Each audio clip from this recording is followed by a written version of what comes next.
And by and large, the worst director of operations that I ever see treat every problem as something that can be solved with process or tools or data. The best ones that I see first try to solve the human side of things. Hey, I'm Justin Watt. I'm a co-founder at Switchboard, and this is Real Talk Agency Operations. So the first question, someone on Reddit asked, Dear operations directors, what are your greatest takeaways for improving in the role? Great question. There's no one answer. There's no magical playbook anywhere. And that's kind of one of the big learnings is everyone's figuring it out as they go. I have not yet seen some playbook where everyone has figured out operations of their company, which is why this exists as a role. Having been in operations and now the company that I run is working with dozens of different teams on their operations. And so we kind of get to see into all these different types of companies from all these different types of industries every day. And by and large, first and foremost, the worst director of operations that I ever see treat every problem as something that can be solved with process or tools or data or whatever it might be. The best ones that I see first try to solve the human side of things. So if you fix the human stuff, the rest will follow. And that can be lack of clarity in the job role. It can be, why do we have 10 people doing something when 3 people can get it done if they've spent 20 minutes on a call instead of 2 weeks of emails back and forth? Those kinds of challenges are usually more unquantifiable and harder to pinpoint. But usually your ops problems are people problems or challenges. At the same time, I would say stop trying to control everything. People in operations roles have usually a good ability to, but also overcompensate by trying to processize everything. And that often kills teams' agility and the ability to let smart people to think for themselves and do their work well. So I think as someone with the title of director operations, it usually means you're in a bit more of a leadership position, if not outright very much in a leadership of 1 to dozens of people. And you really have to think about what do the people need that you're building process for.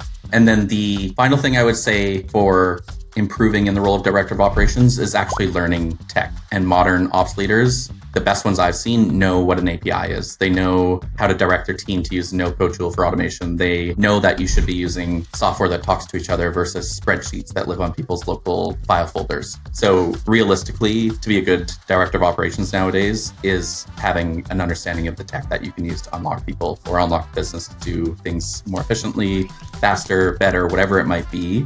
I would say that the biggest thing is learning tech because things are changing quickly and it's imperative to know. So a user on LinkedIn asked, what's the right way to build agency teams as AI and automation capabilities expand? The biggest thing to think about is no longer just what people can do, it's what can people do and tech do. I think a lot of people have viewed tech as we're going to sign up for some project management tool, throw all of our tasks in and magically work will just get done. We live in a very different era now where you can throw that task in a tool that is good and you can link it up to other tools that you have or other data and you suddenly have work being done for you with AI and automation. And if you're thinking about this as an agency, a lot of the best automations are kind of in that life cycle of a client. When they come in as a lead, how can you automate kind of researching them to find out if they're a good fit? If they're booking meetings, how can you get resources in front of them? If you're having a client that moves through to a kickoff, how can you automate some of their onboarding either internally or externally? When you're seeing a project through, how can you automate, notifications of tools like Float saying, hey, you're assigned and this is your allocation. So then you're not having to send 20 Slacks a day to let people know about what's going on. When you're seeing through projects to invoicing, there's just endless automations that you can add in as an agency owner. And I think it's really fun to do. A lot of teams we find don't even know where to begin. If they're running an agency and they have all these fires going on and they have all this work being done, usually they need to start with some sort of audit or baby steps. So auditing kind of how the team currently works. Do we even have the right tools? Do we even have the right processes? And then worry about the cool parts of AI and automation. How can you layer it in there? The other part is just starting small. So the right way to build agency teams as AI and automation capabilities expand is really choosing an area and testing that out. Whether that's testing by changing process and you have some parts automated, whether it's saying this entire department, we're going to spend the next 6 to 12 months focusing on automating and adding AI as much as we can to our deliverables or inputs and outputs, whatever it might be. But really, teams should either start wide and say, what are we capable of doing now and what opportunities do we have? Or starting really small and saying, we are going to start building, but only in one small area and then go from there. So the next question is a user on the product management subreddit where they asked, my strategic resource planning falls apart every quarter. What am I missing? So I would say you can expect the first 1 or 2 times you do this, maybe it does fall apart. But if it's consistently falling apart every quarter, I would say that you have some or all of the following happening to you. 1, you don't have the right inputs into the planning, so your plans aren't well informed and therefore they fall apart. 2, you don't have the right people at the table for discussion or decision making on those plans. So your plans aren't aligned with others and then they fall apart. Or 3, your outputs of the planning are poor, so your plans never become more than just plans, and therefore they fall apart.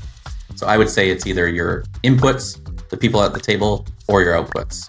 One of those 3 or all of those 3 are happening to you, and that's why it falls apart every time. If it's happening consistently and you want to kind of audit where it's breaking apart, inputs should be tangible. They should not be just a meeting invite with an agenda of, let's talk strategy and resource plans next quarter. You should have some sort of tangible going into that meeting, whether that is everyone has listed out their projects with a fine-tooth comb and they know exactly what resources they need. They have a plan and when it will start, when it will end, and everyone brings their version of that, and that's the discussion, and then you work backwards to say, do we agree on this? And your output is, here's the resources. Rarely does that happen. Usually your inputs are multiple rounds of inputs in terms of, I'm going to meet with everyone individually and hear what they need to do, or we're going to mandate that everyone has conversations about all their projects. Whatever it is leading into it, there needs to be tangible plans, and ultimately the output becomes the resource plans, and everyone's already aligned throughout those 3 steps of, we all are coming into this with the understanding of what we need. We have the right questions sitting at the table to align or make any adjustments, and coming out of it, we are going to assign people that plan and see it through.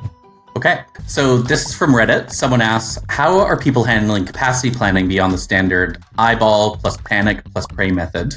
There's an emoji in there somewhere. But I would say that capacity planning is really just basic math, usually dressed up in a fancy way. But most people skip the math part, which is why to them it feels like I'm looking at things, I'm eyeballing it, I'm panicking because of what I'm looking at, and I'm just praying it'll work out. So to give an analogy, I think of the anti-eyeball panic pray method as thinking about this like a road trip.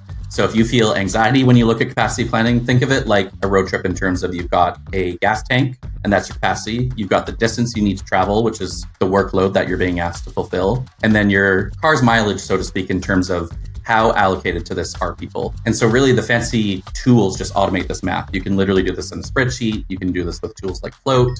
One thing too that I think most people don't think about with capacity is people can't actually work at 100%. So that's taking the car analogy, assuming you'll hit every green light and never need a bathroom break. When the reality is you're looking at 70 to 80% utilization on a good day, and you should plan for that. The other part of why people, I think, panic is they have a metric of everyone has to be at 100%, which is actually not a good thing, because we should always assume that 5 hours, 10 hours, whatever percentage of time that is never included in our capacity.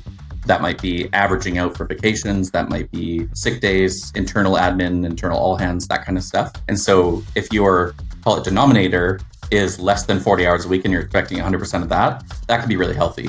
But if you are expecting your capacity to be 40 hours a week, fully billable, and you want to also max that out to 100%, that's a tough thing to sustain for teams. And that's why a lot of teams will either say our goal is 80% of a 40-hour week or 100% of a 30-hour week and manage accordingly. But really what you're trying to do is take away the panic and pray method by adding a bit of math to it so that you actually know what is being asked of me, what can I do, and naturally the anxiety comes down. So this next question is from the resource planning subreddit, where someone asks, how do you optimize utilization while preserving flexibility for things like PTO, sick days, life in general? I would say it's a very simple answer, is data. You can't optimize what you can't see. And so most companies are flying blind because their data lives in 5 different spreadsheets where people aren't really tracking resource management. They are a bunch of people logging their tasks and the hours it's going to take each week, or even using project management tools. But often what they really don't have is everything synced up and talking to each other. So hidden in that question is a bunch of different data points. It's what projects do we have? What people do we have? What are their allocations to those projects? But then the other things that happen in a company. What is that person's PTO? What if that person logs a sick day? How do we capture that? What if the company has its own holiday calendar? That random training week that nobody remembered to plan for? All of these other things that happen in the business outside of just the project resourcing need to be captured and synced up, whether that is integrating things between different tools, having a tool that can pull all that data in, having that tool as a source of truth, whatever that looks like.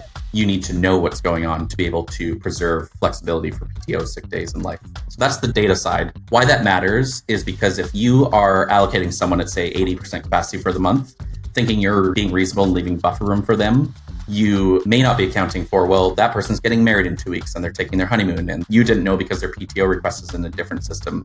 And now you're scrambling when you realize your key person is on a beach somewhere. And so that flexibility, why a lot of people get frustrated in agencies, is because really the flexibility can be preserved if everyone knows about it. Usually the issue is project manager who is managing that person going on their honeymoon has no idea until the week before because someone forgot to bring it up. So the easiest solution is stop living in data silos, whether it's a great tool or just making sure your spreadsheets are talking to each other. You need visibility on all the data associated with resourcing to be able to preserve the flexibility for it. So the next question is someone in the resource planning subreddit who asks, is underutilization worse than burnout? Having experienced burnout a couple times by choice, I would definitely say it is far worse on a personal level. I've seen teams running at 60% utilization, absolutely crush teams running at 95%. And you would think if a team is 95% utilized, well, they're busier, they got more on the go, they're going to get it done. But realistically, the teams with the lower utilization knocked it out of the park because they have the mental space to think and catch problems early.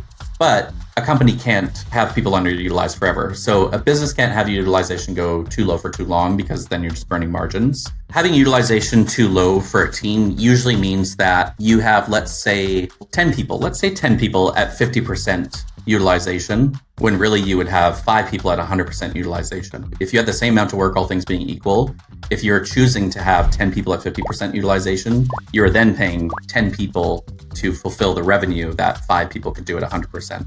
So you're just inherently spreading the money thin and burning it by doing more with more instead of doing more with less. If you normalize that, you essentially charge a lot more because you are accepting as a business that our costs are going to go up. We could hire less people and be more utilized and therefore keep more of the cash, so to speak.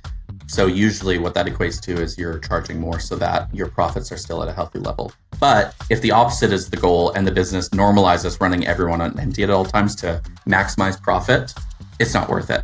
There's a multitude of factors. It could also be that you're paying people way less and that isn't a drain on your costs. But ideally, we're living in a world where people have no burnout, are paid fairly, and know what the hell they're working on. And that's the art and science, as a wonderful boss I used to have put it about resource management. There's never going to be a perfect level. And that's the whole point, is maximizing efficiency and utilization without burning people out on a personal level. It's fascinating. Margins to me is like staring at a wall of levers. Like there's no one margin lever, there's dozens in resourcing, especially for agencies when resourcing is usually over 50% of your costs, if not 80% of your costs as a business. It matters.